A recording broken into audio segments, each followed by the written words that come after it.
Cześć, witam serdecznie, tu kanał Innymi Oczami, Paulina z tej strony. Witam się z Wami na spontanie, vlog nieplanowany. Właściwie pomyślałam sobie, że dziś z tej okazji, że bardzo duży odzew był na jednej z grup facebookowych o tematyce rodziców dzieci ze spektrum autyzmu. Pojawiły się komentarze pod linkiem do mojego filmu i powiem Wam szczerze, że bardzo mnie te komentarze zaciekawiły i dziękuję Wam bardzo za tyle wyświetleń, taką obecność, bo to jest dla nas ogromna radość, dzięki czemu pomagacie nam, naszemu kanałowi się rozwijać. Zachęcamy również do subskrypcji i lajkowania. Dzięki temu kanał dotrze do jeszcze większej liczby odbiorców. Także zachęcamy również do tego. I powiem Wam szczerze tak. Obejrzałam do końca całe Matki Pingwinów i ogólnie serial mi się jako tako podobał. Tak jak powiedziałam, popieram moje poprzednie stanowiska, że jednak nie mogę się zidentyfikować do końca z jakąś z których z bohaterek, ponieważ moja sytuacja jest całkiem inna. Czy nawet dużo z Was zauważyłam, że jednak nie wyobraża sobie takiej sytuacji, albo chętnie według jednej komentującej zamieniłoby się rolami z tymi matkami pingwinów. Było kilka komentarzy, które sobie wybrałam, które zaciekawiły mnie w szczególności.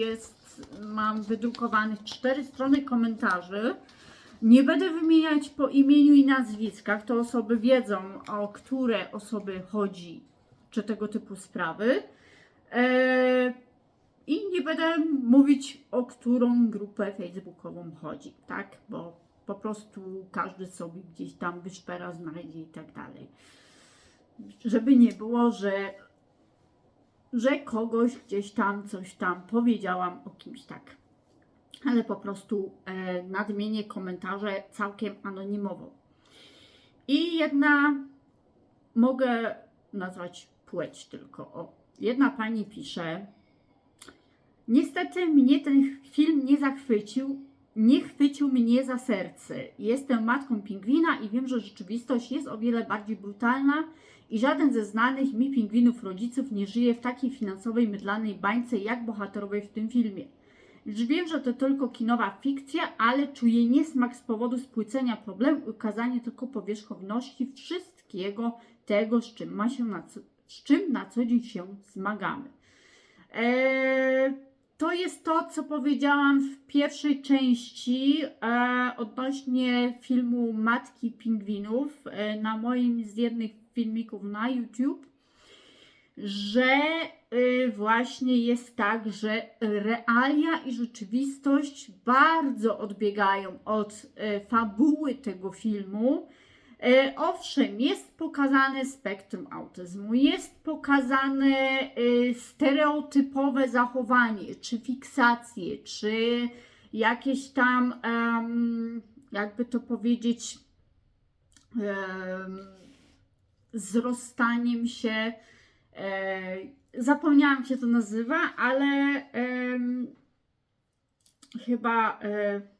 Już nie pamiętam, nieważne, nie będę mówić już o tym, bo nie umiem tego po prostu nazwać w tym momencie i nie chcę się okazać durną specjalistką od rzeczy, których nie umiem nazwać. Jak mi się przypomni, to Wam powiem. I jak mówię, dzisiejszy vlog jest po prostu na spontanie, nie przygotowałam się zbytnio do tego, więc wybaczcie mi, jest wieczór. Także chciałam Wam, bo mnie już targało i w ogóle, żeby Wam to przekazać. I powiem Wam szczerze, że właśnie to odbiega od rzeczywistości. I z tym się mogę zgodzić.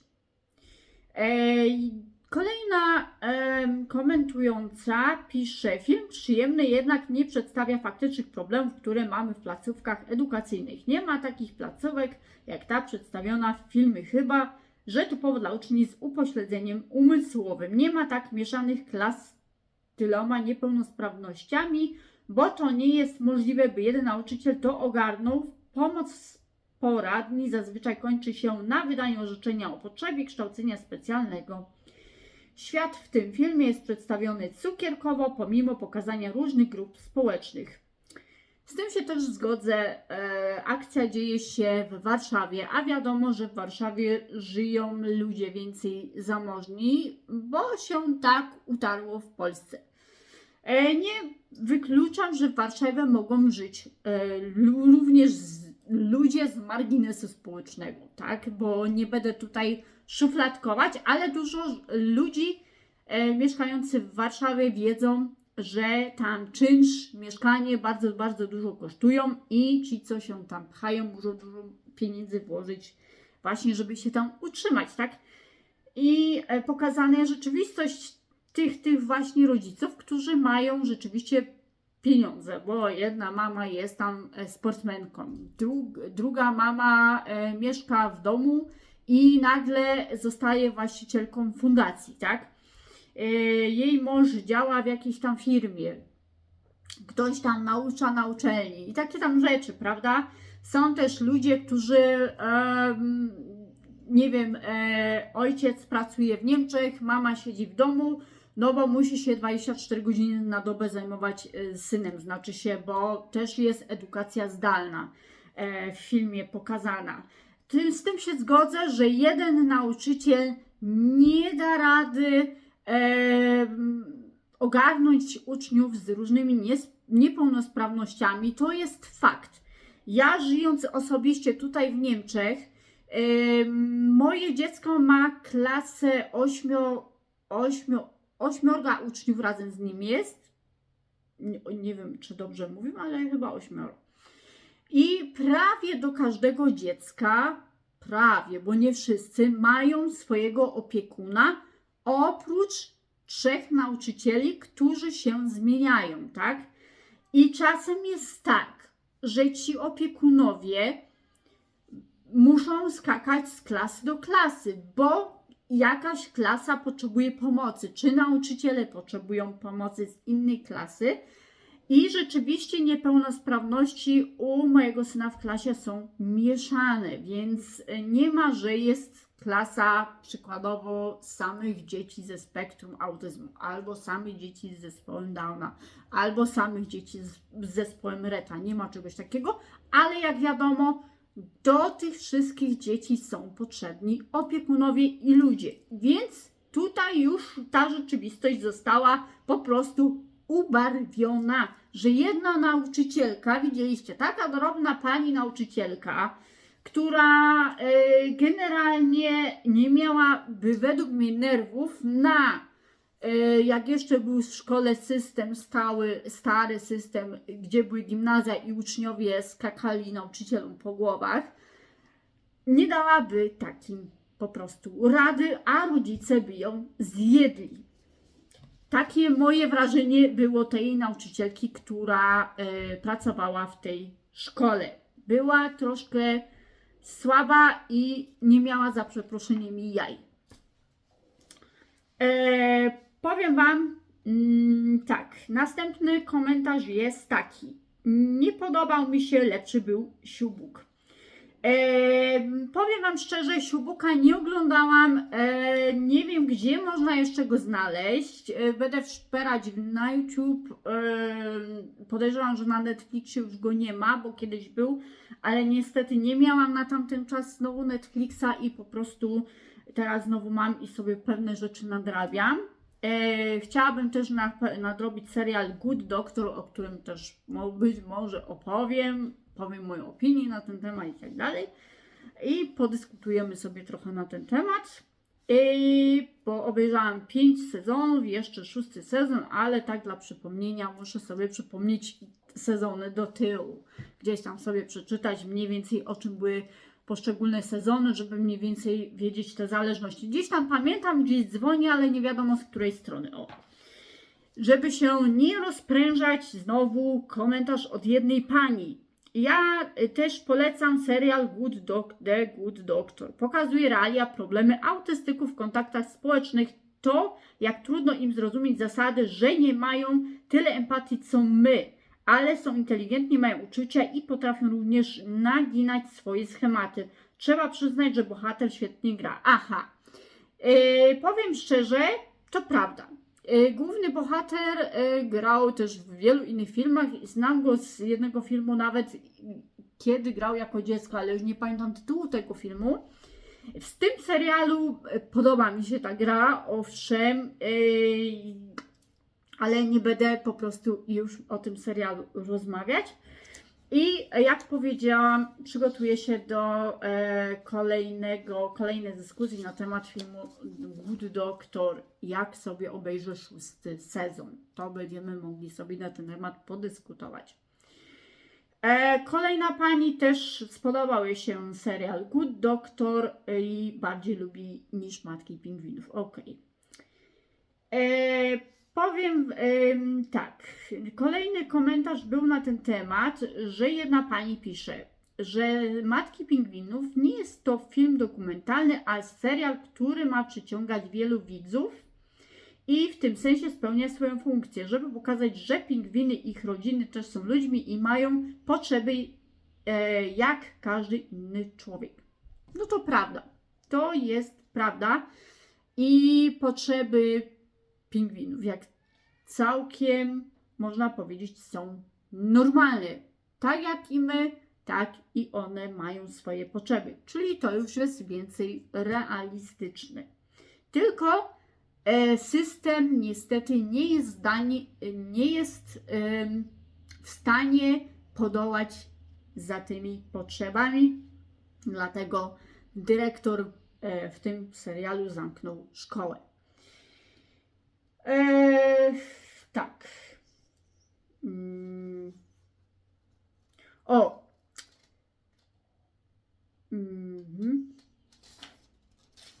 Co jeszcze tutaj jest? Okej. Niestety mnie ten film nie chwycił mnie za serce. Jestem matką pingwina i wiem, że rzeczywistość jest o wiele bardziej brutalna i żaden ze znanych mi pingwinów rodziców nie żyje w takiej finansowej bańce mydlanej, jak bohaterowie w filmie. Wiem, że to tylko kinowa fikcja, ale czuję niesmak z powodu spłycenia problemu i ukazania tylko powierzchowności wszystkiego tego, z czym się na co dzień zmagamy. To prawda. To prawda, że wiele rodziców żyje w finansowej bańce, jak to zostało pokazane w tym serialu, ale są też rodzice, którzy mają normalne życie, tak jak my. Często jest tak, że jedna połówka pracuje za granicą, druga została w Polsce i po prostu musi sobie sama radzić. Albo są ludzie, którzy sami wychowują takie dzieci. To powiem Wam szczerze, jednak pozostały jakieś tam realia pokazane. Ale ta bańka finansowa gdzieś tam istnieje u tej pani, która nie pracuje i została właścicielką fundacji. Miała duży dom, gdzie zapraszała rodziców i dzieci, żeby im organizować czas wolny albo nauczanie zdalne, ponieważ nauczycielka nie była w stanie prowadzić lekcji na miejscu, więc było nauczanie zdalne. I wtedy dzieci mogły się tam edukować w tym domu. Jednakże dochodziło do sytuacji, gdzie dzieci nie do końca były tam dopilnowane. To też trzeba zauważyć. To jest tam taki niuans, gdzie była scena, gdzie chłopczyk Jaś zachęcił dzieci do rozebrania się, bo myśląc zero-jedynkowo stwierdził, że rekiny nie pływają w ubraniach w oceanie, dlatego dzieci musiały się rozebrać. I jedna za przeproszeniem mama jednego chłopca, chyba to było, zrobiła za przeproszeniem gównoburzę, że dzieci się porozbierały. O. I tyle. ale później została sytuacja wyjaśniona. Potem tak.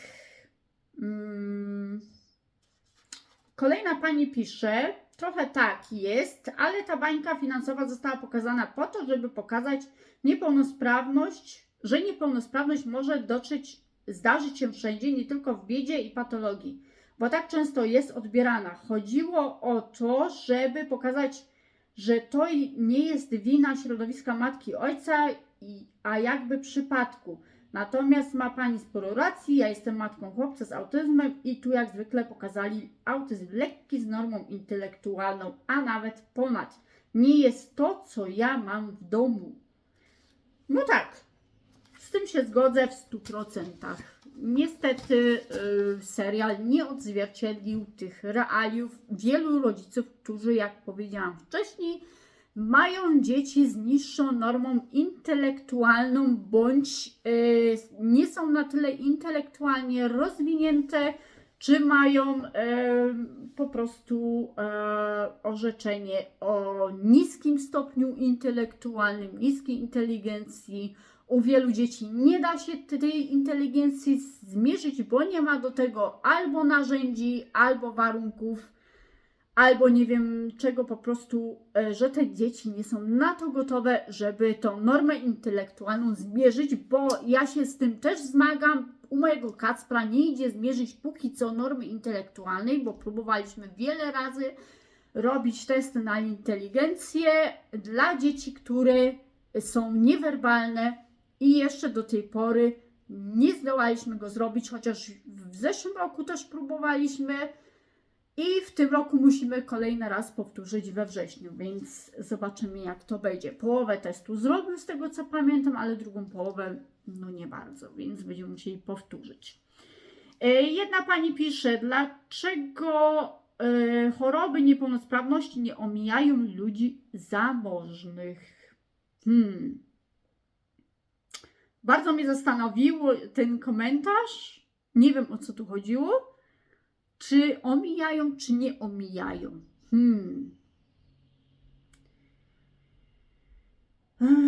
Choroby, niepełnosprawności nie omijają ludzi zamożnych. Albo miało być, omijają ludzi zamożnych. Z tym, że ci ludzie zamożni się nie pokazują za bardzo, tak? A kolejna pani pisze, to prawda, ale mit, że niepełnosprawność dziecka jest jakoś twoją winą, ma się w Polsce dobrze. Jeszcze niedawno przeczytałam, że autyzm bierze się z tego, że matki piją w ciąży. To jest po prostu głupota. Jeśli chodzi o picie alkoholu w ciąży, to jest popłodowy zespół alkoholowy, się to tak nazywa. Ale to, że autyzm się bierze z picia alkoholu, to jeszcze takich bzdur nie słyszałam. Okej. Tak. Kolejna pani pisze, jeśli tak zwana bańka finansowa to jest jedyna rzecz, jaka pani zauważyła w tym serialu, to może nie skupiała się pani zbyt wiele uwagi na tym, co ogląda i może zaczynając seans oczekiwała pani zupełnie innej treści niż zastała. Trochę to typowe, bo większość rodziców pingwinów chciałoby zobaczyć brzydką, brutalną prawdę, ale niestety ludzie nie są na nią gotowi. Nawet sami rodzice nie są i nigdy nie będą gotowi na każdy dramat, z którym się na co dzień zmagamy. Zawsze może pani wyreżyserować swój serial i pokazać tę brzydką, brutalną krzywdę, a potem zmierzyć się z krytyką. Powiem wam szczerze, ten komentarz nie będę oceniać, ale jest dobitny i bardzo szczery. Pojawiła się z mojej strony ocena, przepraszam bardzo, ale tak właśnie bym powiedziała, że oglądając serial jako ja, z mojej perspektywy, również oczekiwałam, że spotkam się z jakąś rzeczywistością, która będzie pokazana w taki sposób nietypowy, jak przykładowo program, chyba to był Maciej Sztur, że będą tam dzieci ze spektrum, czy osoby ze spektrum autyzmu po prostu z wyższą normą intelektualną. O, właśnie w ten sposób chciałam powiedzieć. Każdy rodzic ma inne oczekiwania wobec tego serialu, więc chciałby obejrzeć to, co właściwie nas spotyka na co dzień, tak?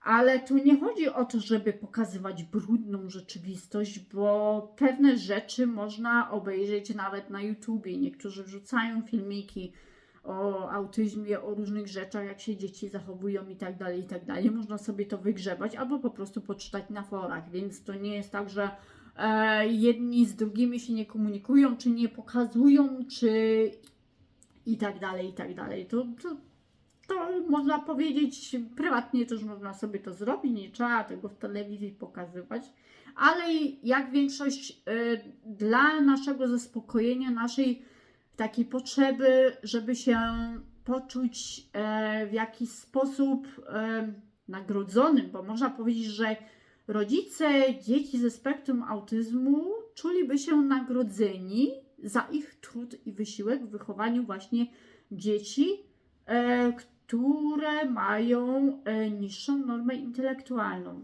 którzy zmagają się, bo autyzm nierówny i autyście jest nierówny i nie można znaku równości pomiędzy jednym a drugim dzieckiem postawić, to jest prawda. Czy pomiędzy problemami jednych a drugich rodziców. Z tym się zgodzę.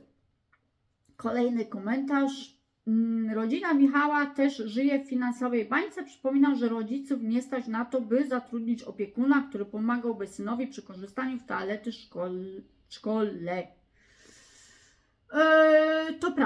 To prawda i niestety rzeczywistość w Polsce jest bardzo ciężka pod tym względem, że nie tylko nie stać finansowo rodziców na to, żeby zatrudnić opiekuna wspomagającego dla dziecka, który mógłby załatwić swoje potrzeby fizjologiczne, ale też na wiele terapii rodziców tych dzieci nie stać i tak dalej. I dużo jest takiej sytuacji, że rodzice muszą sobie albo flaki wypluć, żeby zarobić na te wszystkie rzeczy, albo po prostu jeśli rodziców jest dwóch, jeden musi po prostu wyjechać za granicę, żeby te pieniądze zarobić, bo jednak państwo nie daje na tyle, ile by to było możliwe. Kolejna rzecz.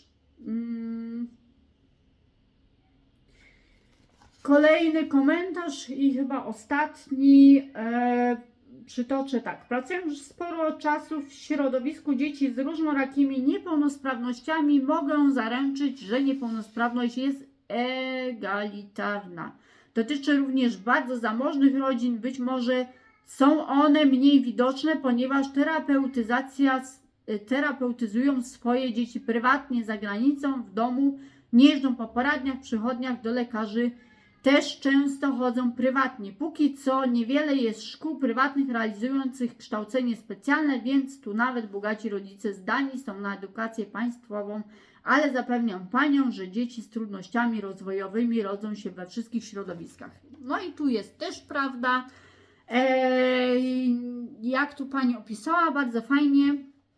Powiem, że nie znam polskich realiów na tyle, żeby wypowiedzieć się na ten temat, jakie są szkoły, ile szkół prywatnych, czy zapewniających potrzebną terapię, czy wspomożenie dla rodziców nawet i zamożnych. I to jest prawda, że bardzo często ci rodzice się nie pokazują z takimi dziećmi w poradniach, bo chodzą na te terapie po prostu prywatnie, bo mają na to pieniądze. I często jest tak, że ludzie, którzy są zdani na łaskę państwa, na garnuszek państwa, niestety spotykają się w tych poradniach i stoją bardzo w dużych kolejkach. I bardzo często terapie są przeciągane, później znowu rodzice wypluwają sobie flaki, żeby gdzieś tam na boku dorobić, żeby to dziecko miało daną terapię, bo jednak na koszt państwa się nie dostanie do specjalisty albo po prostu musi bardzo dużo zapłacić. Także niestety takie są realia. Bardzo dziękuję Wam za wszystkie komentarze i dzięki jeszcze raz, że jesteście. Widzimy się w następnym vlogu. Do zobaczenia. Cześć!